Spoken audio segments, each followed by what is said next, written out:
자, 기도 제목 한번 따라 하시겠습니다. 하나님 중심의 삶을 살게 하셔서 기도의 응답과 축복을 계속해서 풍성하게 누리게 하소서. 아멘. 여러분, 오늘도 하나님 주신 은혜와 축복을 받으시고 또 계속해서 영원토록 누리시기를 주의 이름으로 축복합니다. 우리가 신앙생활하면서 가장 큰 기쁨 중에 하나는 하나님이 내가 드린 기도에 응답하신다는 거예요. 그러니까 우리가 자신감을 가지고 또 확신을 가지고 하나님 앞에 나와 기도하는 것입니다. 하나님은 우리가 드리는 기도를 다 기억하고 계시고요. 그리고 반드시 응답하시는 하나님이십니다. 사람에게 우리가 어떤 것을 요청하면 무시당하기도 하고 또 그 사람이 그것을 들어줄 수 있는 능력이 없는 경우도 있지만 하나님은 다 들어주세요. 그리고 하나님은 때가 되면 우리에게 응답하시되 풍성하게 응답하신다. 우리가 생각하는 것 그 이상의 것을 우리가 생각하지 못했던 것들을 하나님은 응답하시고 우리를 좋은 길로 복된 길로 인도하신다라는 겁니다. 솔로몬의 인생을 보면 우리가 그걸 알 수 있어요. 오늘 본문은요. 솔로몬이 다시 하나님을 꿈속에서 만나는 걸 보게 돼요.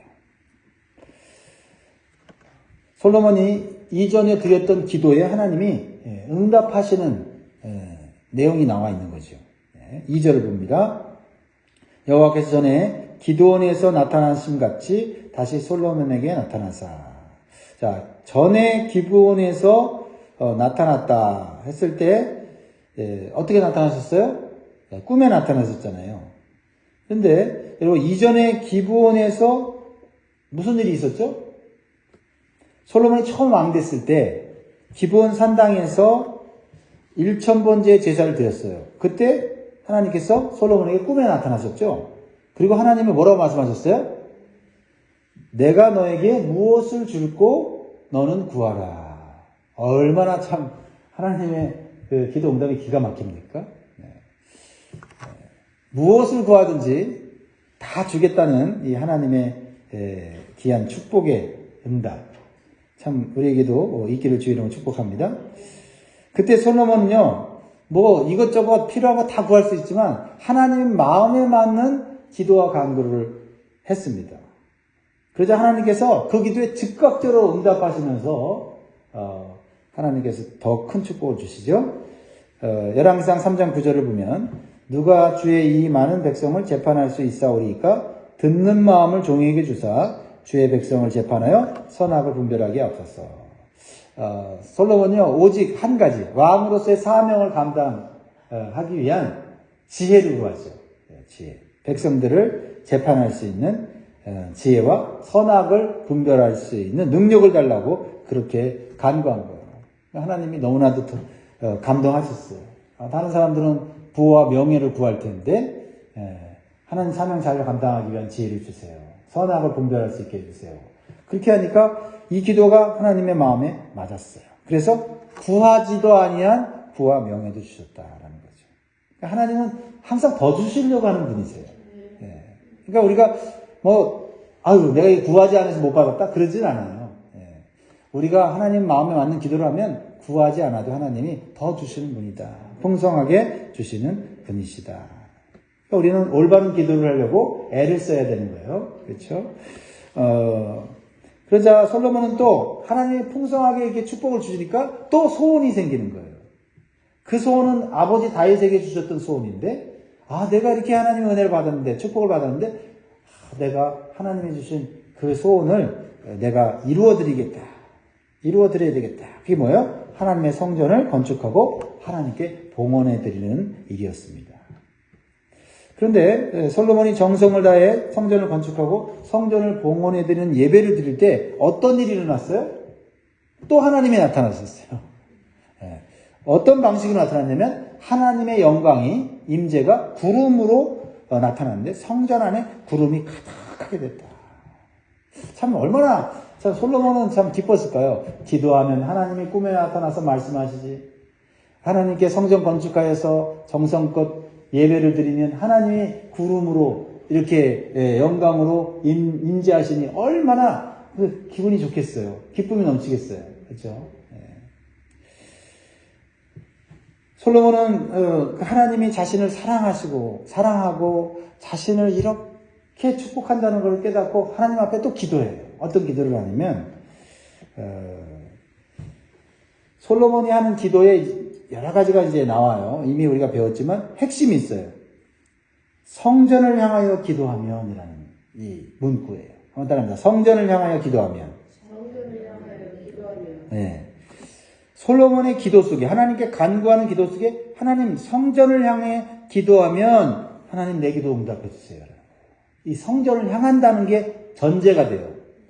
그러니까 성전을 향한다는 것은 신앙과 삶의 방향성을 말하고 있는 거예요. 그렇죠?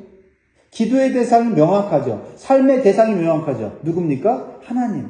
성전을 향한다는 것은 하나님을 향하는 마음이, 그 중심이 있으면 하나님 내 기도 응답해 주세요. 예, 얼마나 이 솔로몬의 기도의 핵심입니까? 자, 열왕기상 8장 29절에 보면 솔로몬이 이렇게 기도를 했어요. 주께서 전에 말씀하시기를 내 이름이 거기 있으리라 하신 곳 이 성전을 향하여 주의 눈이 주야로 보시오며 주의 종이 이곳을 향하여 비는 기도를 들으시옵소서. 그냥 무조건 내 기도 응답해달라는 게 아니라 성전을 향하여 하나님의 이름을 둔 성전. 그죠? 네. 그 성전을 향하여 기도하면 하나님 내 기도를 응답해 주세요. 그러니까 이 성전을 향하는 솔로몬의 기도는 하나님과 성전 중심의 기도와 삶을 의미하는 거예요. 그렇죠? 네. 성전을 향한다는 것은 하늘에 계신 하나님을 향하여 드리는 믿음의 기도이고요. 또한 성전을 향한다는 것은 하나님만을 예배하며 죄와 우상을 멀리하고 거룩한 삶을 사는 것을 의미하죠. 그러면 하나님께서 우리가 드리는 기도에 응답해달라는 거예요. 이 얘기는 뭐예요? 우리가 응답받는 기도는 뭐예요? 하나님 중심의 기도. 하나님 중심의 삶을 살면, 예, 하나님께서 우리가 드리는 기도 다 들어주신다는 거예요. 그러면 하나님은 이러한 성전을 향하여 드리는 기도에 어떻게 응답하셨어요? 여러분이 다 아시는 대로 이스라엘 백성들은 평안한 삶을 살게 되고 나라는 부강해지고 주변 국가들은 솔로몬에게 조공을 바치는 그런 축복을 받았죠. 그래서 하나님께서 솔로몬을 주변 국가들 중에 가장 존귀한 존재로 명예롭게 만들어 주셨어요. 기도대로 또 응답하신 대로 다 이루어 주신 거죠. 이제 솔로몬은요 부족함이 없고 평안한 삶을 누리고 있어요. 이게 다 기도가 응답된 결과입니다. 또 하나님이 기도한 것보다 풍성하게 주신 결과예요. 자, 이제 성전 봉헌식을 하고 13년이 지났어요. 자, 13년이 지났는데 어느 날 하나님이 다시 솔로몬의 꿈에 나타나셔서 지금까지 꾸준하고 성실하게 기도한 것을 다 들으셨다고 말씀하고 있어요. 얼마나 솔로몬이 감격스러웠을까요? 비가 오나 눈이 오나 아유 좀 게으르고 싶고 나태하고 싶어도 그래도 기도해야지 했는데 그 기도를 하나님이 다 듣고 계셨대요. 그러니 기도할 마음이 안 생기겠어요. 그렇죠? 네. 오늘 3절 말씀 보세요.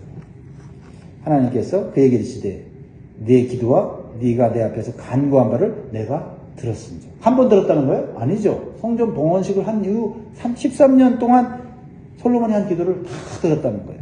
그래서 나는 내가 건축한 이 성전을 거룩하게 구별하여 내 이름을 영원히 그곳에 두며 내 눈길과 내 마음이 항상 거기에 있으리니. 하나님이 지금 또 감동하셨죠? 내 기도와 내가 내 앞에서 간구한 바를 내가 들었은즉 다 들었다. 그 기도가 정말 내 마음에 든다. 그래서 내가 다시 한번 너에게 확인해 주는데 내 이름을 이 성전에 두겠고 그리고 내 눈길과 마음도 거기에 둘 거다. 솔로몬의 삶이 함께 할 거다. 얼마나 귀한 복입니까? 함께 해주시고 보호해 주신다는 것만큼 큰 복이 어디 있어요? 그러므로 우리는 우리의 간절한 기도로 모든 일이 잘 되고 형통할 때 기도하는 것은 멈춰서는 안 돼요. 하나님께서 함께 해주셔야 계속 형통할 수가 있고 하나님께서 보호해 주셔야 가진 것을 빼앗기지 않고 계속 누릴 수 있기 때문에 그런 거예요. 사실 모든 것이 부족함이 없고 평안할 때 꾸준하게 기도하기 쉽지 않아요. 그렇죠? 삶에 문제가 많거나 부족함이 많을 때는 기도하게 되고, 그렇죠? 하나님께 더 가까이 가게 돼요. 왜요? 부족하니까. 문제 해결 받아야 되니까. 모든 걸 다 내려놓고 하는 거예요. 그런데 모든 것이 부족함이 없고 평안해지면은요, 신앙의 간절함이 약해지고요, 좀 나태해집니다. 어쩔 수 없어요. 그리고 기도의 열정도 식어져요. 그런데 솔로몬은 성전 봉헌식을 하고 13년이 지나도록 모든 일이 잘 되고 형통한 한때에도 하나님께 기도하기를 멈추지 않았다는 거예요. 하나님이 나타나신 거예요. 다른 일은 쉬어도 되지만 기도하는 일은 쉬면 안 됩니다. 기도를 쉬지 않는다는 것은 뭘 의미해요? 하나님을 가장 귀한 분으로 여긴다는 것이죠. 하나님께서 모든 것을 다 누리게 하신 분임을 인정하는 거 아니에요? 그렇죠? 꼭 기도가 문제 해결을 말해서 기도하는 게 아니잖아요. 기도는 오늘도 하나님 때문에 살고 있습니다. 하나님 주신 것 감사합니다. 하나님 주신 것으로 성실하게 즐겁게 살게 해주십시오. 이 기도를 해야 될 거 아니에요. 그렇죠? 그러니까 기도가 끊임없이 우리의 삶 가운데 이루어지는 것이죠. 이런 기도를 하는 성도의 삶에 하나님은 나타나셔서 뭐라고 말씀하신다고요? 그의 눈길과 마음을 두신다는 거예요. 하나님의 눈길과 마음을 두신다는 이 표현이 얼마나 마음에 좋은지 모르겠어요. 다시 말하면 하나님이 우리와 함께 하시고 보호해 주신다는 거죠. 그래서 기도의 사람 사무엘은 이러한 사실을 알고 이렇게 고백했어요. 사무엘상 12장 23절에 나는 너희를 위하여 기도하기를 쉬는 죄를 여호와 앞에 결단코 범하지 아니하고. 기도 안 하는 걸 죄라고 얘기했어요. 그만큼 기도를 중요하게 여겼고 기도가 뭔지를 알았다는 거죠. 사무엘은 기도를 쉬는 것을 죄라고 말한 것은 기도를 쉰다는 자체가 벌써 하나님을 의지하는 것이 약해지는 거고 하나님을 소홀히 하고 결국은 내 뜻과 내 생각대로 살려고 하는 증거다 이 말이죠. 그래서 기도를 쉬는 것은 죄 짓는 거다라고 우리에게 경각심을 불러일으켜 주는 겁니다. 사랑하는 여러분, 솔로몬처럼 형통할 때에도 잘 나갈 때에도 평안할 때에도 하나님과 성령 주심의 기도를 꾸준하게 성실하게 해서 더 풍성한 하나님의 응답을 받는 저와 여러분 되기를 주의 이름으로 축원합니다. 그러면 솔로몬이 이러한 성실한 기도와 거룩한 삶을 얼마나 계속해서 살았을까요? 적어도 20년 정도라고 볼 수 있어요. 적어도 20년 넘게 이러한 성실한 기도와 또 하나님 중심의 삶을 살았습니다. 어떻게 알 수 있어요? 1절 보세요. 오늘 1절을 보면 솔로몬이 여호와의 성전과 왕궁 건축하기를 마치며 자기가 이루기를 원하던 모든 것을 마친 때에. 그러니까 솔로몬이 왕이 된 다음에 4년 후에 성전 건축했거든요. 그럼 성전 건축이 몇 년 동안 이루어졌어요? 7년. 그리고 성전 건축 한 후에 왕궁을 몇 년 동안 건축했습니까? 자기 왕궁을 13년. 그러면 총 몇 년이에요? 24년. 적어도 24년 동안은 하나님 중심의 삶과 기도의 삶을 꾸준히 살았다는 거예요. 하나님 복을 안 주셨을 때도 기도했지만 복을 주시고 난 이후에도 오랜 동안 하나님 중심의 기도와 삶을 살았다는 것을 보게 돼요. 그래서 하나님께서 다시 솔로몬이 꿈에 나타나셔서 기도에 응답하신 것은 그를 칭찬하고 격려하시기 위한 것이에요. 그러나 한편으로는 하나님께서 잘하고 있지만 솔로몬의 신앙이 변질될 것을 우려하셔서 다시 한번 경고하시는 의미가 담겨져 있어요. 왜냐하면 사람이 오랫동안 신앙생활 하다 보면은 변질될 수 있거든요. 또 특별히 축복받아서 또 은혜 받아서 영적 체험이 있고 또 모든 일들이 평안하게 잘 되면 신앙이 변질될 수 있거든요. 그러니까 하나님이 높아심으로 지금 솔로몬에게 말씀하시는 거예요. 그래서 축복의 말씀과 함께 심판의 메시지를 강력하게 전달하고 있어요. 조건적인 축복과 조건적인 심판의 메시지를 전하고 있어요. 조건이 달려 있어요. 그래서 우리에게 두 번째로 주신 교훈은 하나님이 주신 축복을 계속 유지하는 것은 하나님의 말씀에 순종하는 것이다. 라는 거예요. 그러니까 우리는 성전을 향한 기도를 꾸준히 하고 하나님께 응답받아 축복을 받았다면 그 축복을 계속 누리기 위해서는 하나님 말씀에 온전히 순종하는 단계로 나아가야 된다는 거예요. 4절 보세요. 네가 만일 내 아버지 다윗이 행함같이 마음을 온전히 하고 바르게 하여 내 앞에서 행하며 내가 네게 명령한 대로 온갖 일에 순종하여 내 법도와 윤리를 지키면 같이 있습니다. 5절 시작. 내가 내 아버지 다윗에게 말하기를 이스라엘의 왕위에 오를 사람이 내게서 끊어지지 아니리라 한 대로 내 이스라엘의 왕위를 영원히 견고하게 하려니와. 자, 기도의 삶을 통해서 응답을 받았어요. 축복을 받았어요. 그러면 그 응답과 축복이 계속 유지되려고 하면 이제는 하나님이 우리에게 주시는 그 말씀을 따라 살아가야 그 축복이 유지가 된다는 거예요. 네.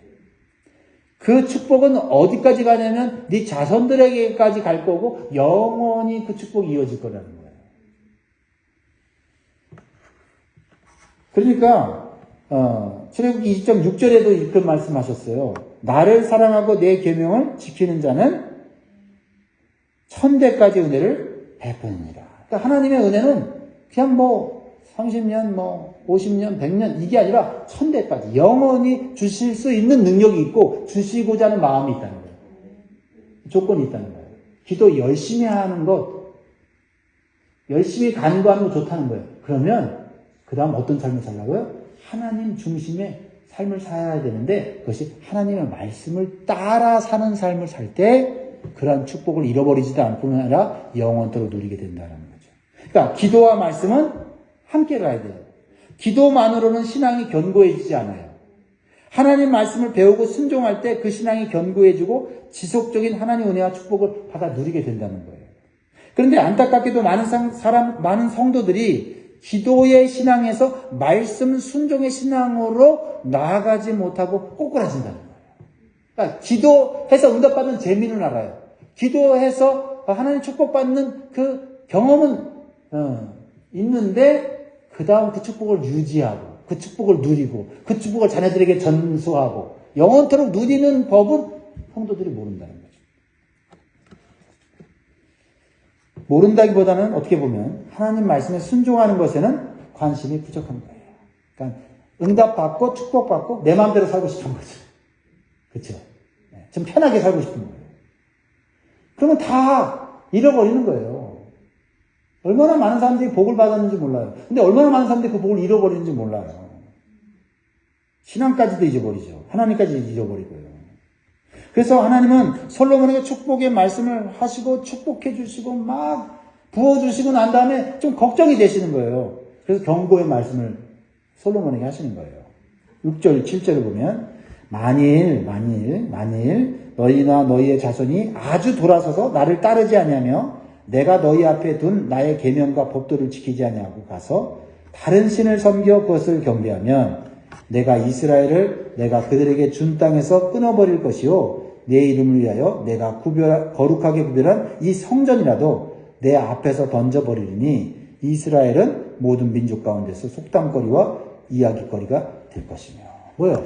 하나님께서 주신 축복, 이거 그냥 영원히 너희들이 갖고 있는 게 아니라는 거예요. 하나님이 임재하신다는 성전, 이거 아름답게 견고하게 지었어도 이거 너희들이 지킬 수 없다는 거예요. 우리가 정말 하나님 은혜로 가정을 세우고 자녀들을 양육하면서 하나님 감사합니다. 그런데 자녀들이 잘 되고 축복받고 그러니까 아이고 자녀들 축복받으니 참 행복하다. 그리고 자녀들이 하나님 멀리 떠나는 거 그거 별 볼일 없게 생각하는 부모들이 얼마나 많은지 몰라요.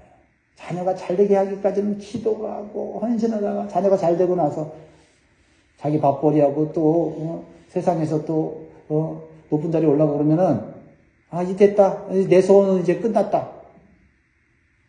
그거 아닙니다. 이제부터 잘해야 돼요. 그 누리던 거, 그 축복들, 하나님 떠나면 다 사라지는 거예요. 그거를 깨달으라는 거예요, 솔로몬한테. 왜 하나님이 솔로몬이 힘써서 헌신하여 만든 성전을 던져버린다고 말합니까? 백성들이 성전에 나오지 않기 때문입니까? 아니에요. 절기대로 성전에 나와서 예배 드렸어요. 기도도 드렸습니다. 그러나 삶 속에서 하나님을 인정하는 모습이 없는 거예요. 하나님의 말씀에 순종함이 없이 그냥 습관적으로 성전에 나와서 형식적인 예배와 기도를 드리면서 내가 받은 복을 하나님으로 생각하는 거지. 그러니까 복을 주신 하나님을 믿어야 되는데 하나님이 주신 복을 갖고 사는 거예요. 그래서 복을 바라보면서 이게 하나님이지 착각하면서 살아가고 있다는 거죠.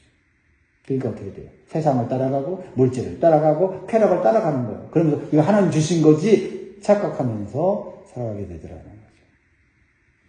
그러니까 이제 솔로몬에게 이제 말하는 거예요. 솔로몬이 이제 신앙도 잘했을 거 아니에요. 그죠? 24년을 왕을 하고 하나님 섬겨왔으면은 이제 성전에서 축복해달라고 열심히 기도하는 것만으로는 부족하다는 거예요. 축복받았으면 하나님께서 기뻐하시는 삶을 살기 위해서 기도해야 된다는 거예요. 기도의 제목도 바뀌어야 되는 거예요. 신앙의 수준도 바뀌어야 된다는 거예요. 그래야만 영적 성장이 이루어지고 하나님 주신 사명도 감당하게 되고 그리고 하나님이 또 약속하신 대로 지속적인 축복과 은혜를 받게 된다는 거죠. 안타까운 마음이 제 마음 가운데 있어요. 기도에서 응답받는 신앙인들은 많은데 그 응답받은 축복을 가지고 오히려 망하는 사람이 너무 많다는 거죠. 안타까워요. 우리는 날마다 기도해야 되고요. 날마다 하나님의 말씀을 듣고 마음의 찔림을 받아야 돼요. 하나님 은혜로 살지만 복으로 살지만 내가 정말 하나님 중심인가?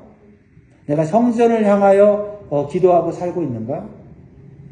이런 경각심이 있어야 됩니다. 그렇지 않으면요 세상과 마귀의 유혹과 시험에 넘어질 수밖에 없어요. 마귀는요 말씀이 약해진 성도를요 아주 달콤한 방법으로 유혹을 해요. 그리고 정당화할 수 있는 생각을 줘요. 합리화할 수 있는 생각을 준다고요. 그리고 결국 기도가 약해지면 잡아먹게 되는 것이죠. 그러면 어떻게 돼요?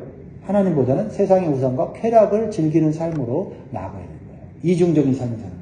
한 발은 교회, 한 발은 세상에 두면서 왔다리 갔다리 하면서 살다가 세상으로 나가게 되는 것이죠. 그러면 그렇게 자랑하던 우리의 성전 신앙도 무너지고 풍성한 삶도 사라지는 거예요. 성도라는 이름을 가진 우리들이 세상의 조롱거리가 되는 거예요. 야, 옛날에 예수님 잘 믿고 잘 나가고 형통하고 하나님이 최고라고 하더니 이제 우리보다 더 못한 삶을 산다고 하고 손가락질하면서 야, 하나님한테 벌 받았어 라고 세상 사람들이 거꾸로 얘기하는 거예요. 야, 하나님 잘 믿고 저렇게 복 받더니 하나님 떠나더니 저렇게 망했구나. 세상 사람들이 이렇게 얘기하더라. 그게 이제 8절 9절 말씀이에요. 같이 읽습니다. 시작. 이 성전이 높을지라도 지나가는 자마다 놀라며 비웃어 이르되 여호와께서 무슨 까닭으로 이 땅과 이 성전에 이렇게 행하셨는가 하면 대답하기를 그들의 조상들을 애굽 땅에서 인도해 내신 그들의 하나님 여호와를 버리고 다른 신을 따라가면서 그를 경배하여 섬김으로 여호와께서 이 모든 재앙을 그들에게 내리시니라 하리라 하셨더라. 여러분, 우리가 세상의 조롱거리가 되어서는 안 될 것입니다. 그렇죠? 하나님 잘 믿어서 세상 사람들이 부러워하고 두려워하는 사람이 돼야지. 세상 사람들이 하나님도 믿지 않으면서 그들은 믿는 우리들을 향해 손가락질을 하는 것을 보게 돼요. 얼마나 부끄럽습니까? 사랑하는 성도 여러분, 말씀을 마무리하겠습니다. 하나님은 오늘 축복의 말씀과 경고의 말씀을 얘기해 주세요. 우리를 사랑하시기 때문이에요. 우리에게 계속해서 복을 주시길 원하시기 때문입니다. 그래서 우리가 기도 응답으로 받은 축복을 계속 누리려면 하나님 중심의 기도와 말씀에 순종하는 삶을 살아갈 수 있기를 주의 이름으로 축복합니다. 그래서 우리와 우리 자녀들이 영원토록 지속적으로 하나님이 주시는 은혜와 축복을 누리시기를 주의 이름으로 축원드립니다. 기도하겠습니다.